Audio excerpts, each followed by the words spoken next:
Mom's tire gets fixed by stranger, next day gets a note. She could still feel the buzzing in her head, it wasn't stopping. She could smell the burning in her nose still. She did not need this right now.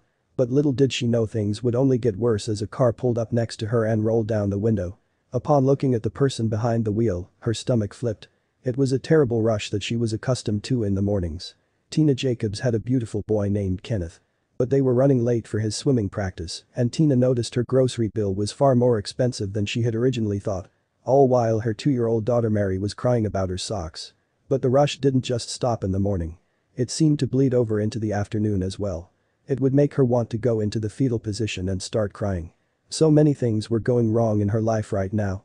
The dry cleaners messed up one of her shirts and she still hadn't been paid by her job.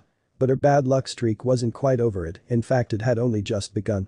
When the dust settled she would smell burnt rubber and not much else of anything. Tina looked out of her driver's side window and rolled her eyes as she let out a moan of frustration. Small pieces had fallen all over the road. She knew that her many problems exponentially rose. She knew that calling for a tow truck would cost her a lot of money and she still hadn't been paid. What was she going to do? He opened up the trunk of her car and looked at the spare tire with an unenthused look.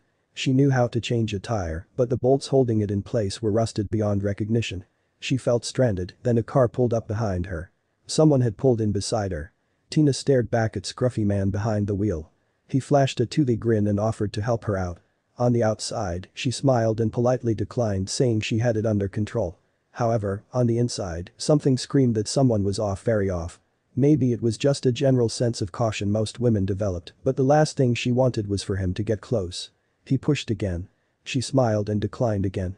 He drove off, shouting horrible names at her as he left.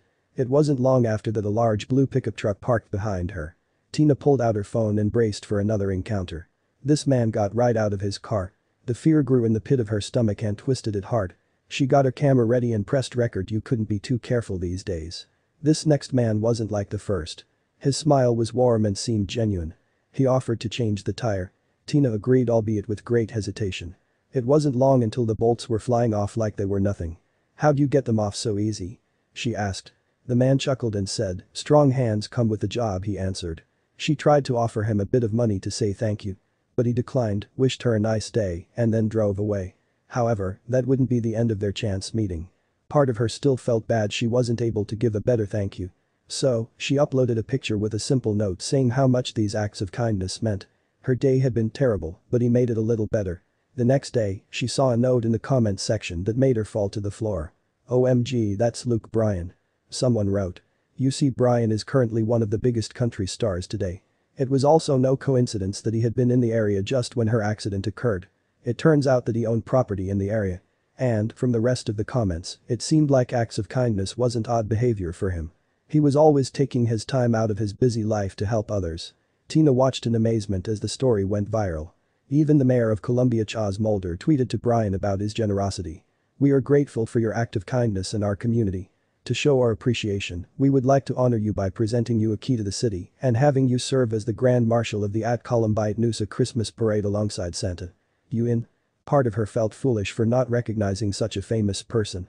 However, on the other hand, he probably liked to be treated as any other normal person. But, more than anything, she had got her message of gratitude out, and that's what mattered most. Tina also knew one more thing. She was going to pay it forward. So often people get wrapped up in the stress of their lives that they forget about others. The next time she saw someone struggling, she was going to reach out and help them.